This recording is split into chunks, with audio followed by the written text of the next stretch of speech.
মানুষ 2000-এর অধিক মানুষ তাদের শাহাদাত পালন করেছেন।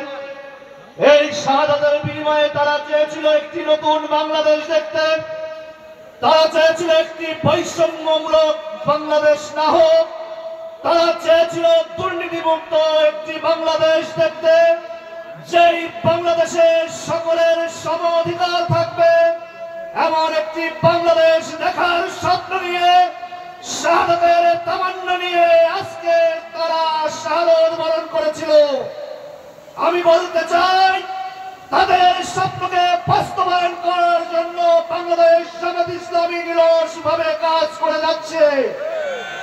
আজকে সেই আওয়ামী দোসর পতিত সরকার চেয়েছিল বাংলাদেশ জামাত ইসলামীকে মানুষের হৃদয় থেকে মুছে দিতে।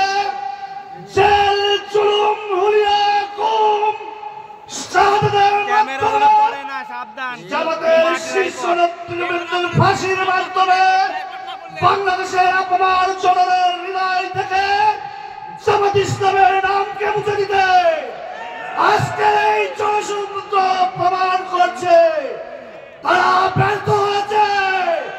বাংলাদেশের আপামর জনগণের হৃদয়ে জামাত ইসলাম স্থান করে নিতে পেরেছে।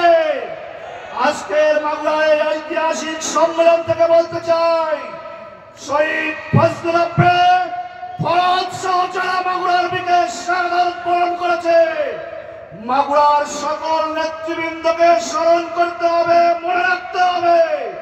শাহাদাতের রক্তের সাথে গাদ্দারি করা যাবে না, আওয়ামী লীগের সাথে কোনো আপোষ নয়। আজ শেষ কথা আমি যেটা বলতে চাই, বর্তমান সরকারের কাছে আপনারা নির্বাচন দিবেন, একটা নির্দিষ্ট সময়ে 2000-এর অধিক লোক যারা শাহাদাত বরণ করেছে, এই ফ্যাসিস্ট সরকারকে বাংলাদেশে নিষিদ্ধ করতে হবে, তাদের রাজনীতি নিষিদ্ধ করতে হবে।